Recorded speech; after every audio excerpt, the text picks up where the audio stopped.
Hello student, welcome to my YouTube channel excellent success group. तो student, आज हम discuss करेंगे क्लास 10 में चैप्टर 6 ट्रायंगल के इंपॉर्टेंट क्वेश्चन में दे रखा है in the given figure A B parallel P Q के है, पैरेलल सी डी के है। ए बी हमें एक्स दे रखा है, सी डी हमें वाई दे रखा है, पी क्यू हमें जेड दे रखा है। प्रूफ करना है कि 1/x plus 1/y is equal to 1/z के इक्वल होगा। तो सबसे पहले लिखते हैं गिवन पार्ट। गिवन में हमें दे रखा है कि ए बी पैरेलल है पी क्यू के, पैरेलल है सी डी के, और इसी तरीके से ए बी की लंबाई हमें एक्स दे रखी है और पी क्यू की लंबाई हमें जेड दे रखी है, सी डी की वाई दे रखी है। हमें टू प्रूफ करना है कि 1/x प्लस 1/y इक्वल होता है 1/z के। तो इसे प्रूफ करने के लिए मैं दो ट्रायंगल लेता हूँ। पहले वाला ट्रायंगल ए बी डी, जिसमें हमें ये दे रखा है एक्स, ठीक। और दूसरा मैंने ट्रायंगल ले लिया और इसमें मान भी लेता हूँ मैं कि जो मेरा बी क्यू है इसे मैं ए मान लेता हूँ, क्यू डी इसे मैं बी मान लेता हूँ, और टोटल मेरा ये कितना हो जाएगा, ए प्लस में बी हो जाएगा। तो इसे एक्स मान लिया, टोटल बी डी कितना होगा, ए प्लस में बी। पहले पूरा ट्रायंगल ले लिया। अब जो दूसरा वाला ट्रायंगल है पी क्यू डी, ये वाला ट्रायंगल इसको ले लिया मैंने, पी क्यू डी, जिसके अंदर मुझे क्यू डी ये कितना दे रखा है बी, पी क्यू ये मुझे दे रखा है जेड।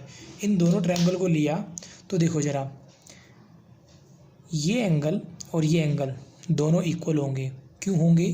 क्योंकि अगर दो लाइनें पैरेलल हों और इनको ट्रांसवर्सल लाइन दो जगह काट कर जाए तो ये कॉरेस्पॉन्डिंग एंगल बनाते हैं। ये वाला एंगल और ये वाला एंगल दोनों क्या होंगे, इक्वल होंगे। रीज़न हो जाएगा कॉरेस्पॉन्डिंग एंगल। एंगल 1 बराबर होगा एंगल 2 के। एंगल डी इसमें भी आ रहा है, एंगल डी इसमें भी आ रहा है, ये एंगल दोनों में आ रहा है। तो इस वजह से दोनों ट्रायंगल क्या हो जाएंगे, सिमिलर हो जाएंगे। क्यों? क्योंकि इनके दो एंगल मैं प्रूफ कर चुका हूँ कि वो इक्वल है। तो यहाँ लिखा मैंने in triangle A B D and triangle P Q D. तो मेरा जो एंगल 1 है बराबर होगा एंगल 2 के। रीज़न हो जाएगा कॉरेस्पॉन्डिंग एंगल है। और जो angle A D B equal होगा पी डी क्यू के, क्योंकि ये दोनों में कॉमन आ रहा है। ये मेरा कॉमन एंगल हुआ। अगर दो ट्रायंगल के कोई भी दो एंगल इक्वल हो जाते हैं, तीसरा ऑटोमेटिकली इक्वल होता है एंगल सम प्रॉपर्टी से।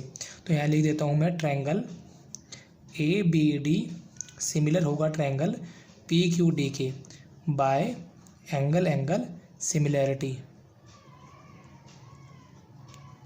ठीक। तो अगर ये दोनों ट्रायंगल मेरे कॉन्ग्रुएंट हैं तो इनके कॉरेस्पॉन्डिंग पार्ट क्या होंगे, प्रोपोर्शनल होंगे। तो मेरी ये वाली जो साइड है ए बी है प्रोपोर्शनल होगी पी क्यू के, बी डी है प्रोपोर्शनल होगी क्यू डी के। तो यहाँ लिखता हूँ मैं A B upon P Q and B D upon Q D, ठीक। तो यहाँ में कितना दे रखा है, एक्स अपॉन में जेड, बी डी कितना दे रखा है, ए प्लस बी और अपॉन में बी। ये आ गया। तो यहाँ से मैं इसको थोड़ा और सॉल्व कर देता हूँ। एक्स अपॉन जेड, जो ए बाई बी इसको अलग कर दिया, बी बाई बी अलग कर दिया। जो बी है दोनों के नीचे मैंने दोनों को अलग अलग कर दिया। बी से बी मेरा कैंसिल हो गया। X plus Z A by B plus में 1, प्लस का 1 इधर एक्स को आ जाएगा माइनस का, एक्स अपॉन में जेड माइनस का 1। ये मेरी वैल्यू आ गई ए बाई बी की। इसे मान लेता हूँ मैं 1। जैसे मैंने इन दोनों ट्रायंगल को सिमिलर किया, बिल्कुल सिमिलरली ही हमें ट्रायंगल लेना है सी डी बी।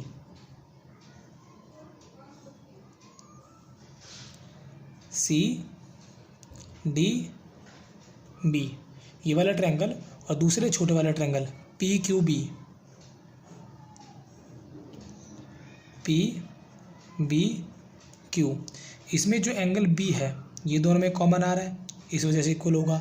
ये दोनों लाइनें पैरेलल थी, तो ये जो बनने वाला एंगल होगा ये एंगल इक्वल होगा इस वाले एंगल के। ये बनाएंगे कॉरेस्पॉन्डिंग एंगल। इसे एंगल 3 दे देता हूँ, इसे एंगल नंबर 4 दे देता हूँ, ठीक है। ये एंगल 3 बराबर होगा एंगल 4 के, कॉरेस्पॉन्डिंग एंगल है, ठीक, तो यहाँ लिखता हूँ मैं in triangle C D B and triangle P Q B angle 3 बराबर एंगल 4 के है, ये कॉरेस्पॉन्डिंग एंगल बनाते हैं।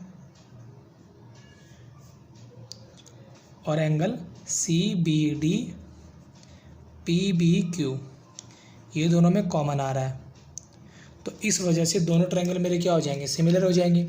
सिमिलर है ये दोनों ट्रायंगल, तो यहाँ लिख देता हूँ triangle C D B similar होगा ट्रायंगल पी क्यू बी के बाय एंगल सिमिलरिटी के थ्रू। सिमिलर है तो कॉरेस्पॉन्डिंग पार्ट क्या होंगे, प्रोपोर्शनल होंगे इसके। तो मेरा जो बी सी है प्रोपोर्शनल होगा पी बी के, सॉरी गलत कर दिया मैंने, जो मेरा सी डी है ये प्रोपोर्शनल होगा पी क्यू के और बी डी प्रोपोर्शनल होगा बी क्यू के। तो जो मेरा पी क्यू है, देखो इसमें पी क्यू कितना दे रखा है जेड, तो यहाँ लिख देता हूँ मैं जेड। सी डी कितना दे रखा वाई, ये हो जाएगा मेरा वाई।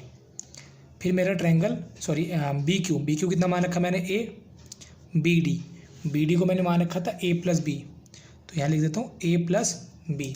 कॉरेस्पॉन्डिंग साइड मेरी क्या हो जाएंगी, प्रोपोर्शनल हो जाएंगी, यानी कि वाई अपॉन में Z and A plus B upon में ए हो गया। होने के बाद इसमें भी मैं क्या निकाल लूँगा, ए अपॉन बी की वैल्यू निकाल लूँगा। तो निकालने के लिए मैंने ए बाई ए अलग कर दिया और बी बाई ए मैंने अलग कर दिया। करने के बाद ए से कैंसिल हो गया, वाई अपॉन में जेड यहाँ बचा 1, बी बाई ए प्लस का 1 इधर ये किसका हो जाएगा, माइनस का हो जाएगा। ठीक, इसके आगे का सॉल्यूशन मैं यहाँ कर देता हूँ। वाई अपॉन में जेड माइनस का 1 is equal to B by A, तो मैंने इनको एलसीएम लेके इक्वल किया, जेड कितना हुआ वाई माइनस में जेड, एलसीएम लेके जेड जेड को 1 से मल्टीप्लाई किया जेड आ गया, पी बाई ए। मुझे ए बाई बी बनाना है तो मैंने क्या कर दिया, रेसिप्रोकल कर दिया, रेसिप्रोकल बोथ साइड। तो ये मेरा हो गया जेड अपॉन में वाई माइनस में जेड और ए बाई बी, ये बी ए बाई बी की वैल्यू आ गई। फिर मैंने लिखा फ्रॉम 1 एंड 2, इक्वेशन 1 और 2 का यूज़ करेंगे। ये भी ए बाई बी की वैल्यू है, ये भी ए बाई बी की वैल्यू है, दोनों को मैंने इक्वल कर दिया। यहाँ आया एक्स अपॉन में जेड माइनस में 1 इक्वल टू जेड अपॉन में वाई माइनस में जेड। जो मेरा माइनस का 1 है ट्रांसपोज होकर उधर चला जाएगा, वाई माइनस में जेड, माइनस का इधर एक्स का हो जाएगा प्लस का हो जाएगा। दोनों का बेस इक्वल करने के लिए मैंने एलसीएम लिया, तो वाई प्लस जेड को डायरेक्टली 1 से मल्टीप्लाई कर दूंगा, कितना हो जाएगा वाई माइनस में जेड, 1 से मल्टीप्लाई करने पे कितना आ जाएगा वाई माइनस में जेड। तो जेड से जेड मेरा कैंसिल हो गया, कितना है एक्स अपॉन में जेड वाई अपॉन में वाई माइनस में जेड। तो मैं अब इनको कर देता हूँ रेसिप्रोकल बोथ साइड।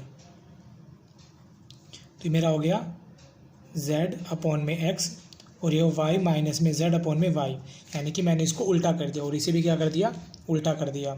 करने के बाद एक्स अपॉन में जेड, इसको मैंने इसके साथ अलग अलग कर दिया, जो वाई है इसके नीचे भी इसके नीचे भी, दोनों को नीचे अलग अलग कर दिया। वाई से वाई मेरा कैंसिल हुआ, जेड अपॉन में एक्स 1 माइनस में जेड अपॉन में वाई आ गया मेरा। आने के बाद यहाँ मेरा जेड है, मैं जेड अगर कॉमन ले लूँ तो यह कितना बचेगा 1 अपॉन में एक्स। इसमें से भी अगर मैं जेड को कॉमन लूँ तो देखो 1 क्या है, 1 के पास तो जेड है ही नहीं, जिसके पास नहीं होता तो उसके डिवाइड में आ जाएगा मेरा जेड। ठीक है, अगर जेड को वापस अंदर इससे मल्टीप्लाई करूँगा तो कितना आ जाएगा 1 आ जाएगा। जेड इसमें से भी कॉमन लिया तो इसकी जगह कितना बचेगा 1 अपॉन में वाई। जेड से जेड मेरा क्या हो गया, कैंसिल हो गया। कैंसिल होने के बाद यहाँ बचा 1 अपॉन में एक्स, 1 बाई जेड माइनस में 1 बाई वाई आ गया। माइनस का 1 बाई वाई इधर एक्स को आ जाएगा प्लस का हो जाएगा, कितना आ गया 1 अपॉन में एक्स 1 प्लस में 1 अपॉन में वाई इक्वल टू 1 अपॉन में जेड। और यही बात हमें क्या करनी थी, प्रूफ करनी थी। और इसी के साथ मेरा क्वेश्चन नंबर 49 यहाँ पे कंप्लीट होता है। तो अब हम डिस्कस करेंगे क्वेश्चन नंबर 50। तो स्टूडेंट क्वेश्चन नंबर 50 जो है वो हमें कुछ इस तरीके से दे रखा है। In the given figure P S upon S Q P T upon T R P S T angle, ये वाला एंगल जिसे मैं 1 मान लेता हूँ बराबर है पी आर क्यू के। इस वाले एंगल की, यानी एंगल 1 और एंगल 2 बराबर है। प्रूफ करो कि ट्रायंगल पी क्यू आर एक आइसोसेलेस ट्रायंगल है। आइसोसेलेस का मतलब जिसकी दो साइड इक्वल होती है। अगर मैं प्रूफ कर दूं कि मेरे पी क्यू और पी आर दो साइड इक्वल है तो क्या बन जाएगा, ये आइसोसेलेस ट्रायंगल बन जाएगा। तो सबसे पहले मैं लिखता हूँ यहाँ पे गिवन पार्ट में दे रखा है in triangle P Q are, जिसमें एंगल 1 और एंगल 2 दोनों बराबर हैं, 1 मान लिया। P S upon S Q, P T upon T are, इसे नंबर मैंने 2 मान लिया। हमें 2 प्रूफ करना है कि triangle P Q R is an isosceles triangle. ये आइसोसेलेस ट्रायंगल मतलब इसकी दो साइड इक्वल होंगी, ये बात हमें प्रूफ करनी होगी। तो इसे प्रूफ करने के लिए मैंने लिया ट्रायंगल पी क्यू आर। देखो हमारे बीपीटी थ्योरम ये कहती है कि अगर दो ट्रायंगल की दो लाइनों को इंटरसेक्ट करने वाली कोई एक लाइन ड्रॉ की जाती है तो वो तीसरी लाइन के तो ड्रॉ की जाती है, अगर वो पैरेलल हो तीसरी लाइन के तो उसको प्रोपोर्शनल रेशो में डिवाइड करती है। ये हमारे बीपीटी थ्योरम है। लेकिन कन्वर्स ऑफ बीपीटी ये कहती है कि अगर हमें कोई ट्रायंगल प्रोपोर्शनल रेशो में डिवाइड कर रखा हो, जैसे कि हमें क्वेश्चन में गिवन है कि P S upon S Q और P T upon T R, P S upon S Q and P T upon T R proportional ratio में डिवाइड कर दे, तो जो ये लाइन होगी ये पैरेलल होगी इस क्यू आर के। एस टी पैरेलल होगी Q R by using converse of BPT. BPT की फुल फॉर्म है बेसिक प्रोपोर्शनलिटी थ्योरम, जिसके अंदर ये बताया जाता है कि अगर ये लाइन पैरेलल होती है बीपीटी में, ये दोनों लाइनें अगर पैरेलल होती हैं तो वो इसको सेम रेशियो में डिवाइड करते हैं, P S upon S Q, P T upon में टी आर। और हमें ये गिवन दे दे कि ये प्रोपोर्शनल रेशियो में डिवाइड है तो ये दोनों लाइनें पैरेलल होती हैं, एस टी और क्यू आर दोनों पैरेलल होती हैं। जबकि हमें यहाँ पर प्रोपोर्शनेट दे रखा तो इसलिए मैंने पैरेलल कर लिया तो कन्वर्स यूज़ की। अगर पैरेलल होती तो प्रोपोर्शनेट होता तो वो बीपीटी होती। ये दोनों में फ़र्क है। ये गिवन होता तो ये हो जाता बीपीटी के अकॉर्डिंगली, अगर ये गिवन है तो पैरेलल हो जाएगी उसका कन्वर्स यूज़ करके। ठीक, तो इस थ्योरम का यूज़ करते हुए मैंने, ये मेरा एंगल नंबर 1 पहले से क्वेश्चन में गिवन था, तो ये एंगल बराबर हो जाएगा इसकी। अगर दो लाइनें पैरेलल हों, तीसरी लाइन को इनको ट्रांसवर्सल लाइन इनको 2 पॉइंट पर काट दे तो ये बनाते हैं कॉरस्पॉन्डिंग एंगल। 1 बराबर 3 के होगा कॉरस्पॉन्डिंग एंगल, और कॉरस्पॉन्डिंग एंगल हमेशा क्या होते हैं, इक्वल होते हैं। 1 बराबर 3 के हो गया, इसे मैंने इक्वेशन नंबर 3 मान लिया। मानने के बाद फिर मैंने लिखा फ्रॉम 1 एंड 3, एंगल 1 बराबर 2 के, एंगल 1 बराबर 3 के, तो एंगल 2 और 3 दोनों बराबर हो जाएंगे। दोबारा से मैंने ट्रायंगल ड्रॉ किया पी क्यू आर, यहाँ मेरा एंगल 2 था और ये मेरा एंगल 3 था। अगर किसी ट्रायंगल में दो एंगल इक्वल हो जाते हैं तो उनकी अपोजिट साइड क्या होती है, इक्वल होती हैं।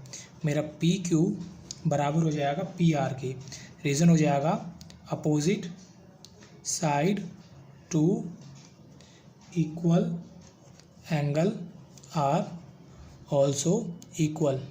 अगर अपोजिट एंगल इक्वल हैं तो उनकी अपोजिट साइड भी क्या होंगी, इक्वल होंगी। और दो साइड इक्वल आ गई तो hence proved triangle P Q R is an isosceles triangle.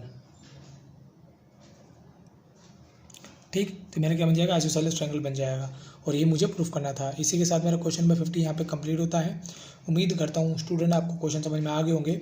अगर आपको वीडियो अच्छी लगी हो तो वीडियो को लाइक करें, शेयर करें, कमेंट करें और इस चैनल को जरूर सब्सक्राइब कर लें। मिलते हैं अगली वीडियो में। Okay, bye bye, thank you.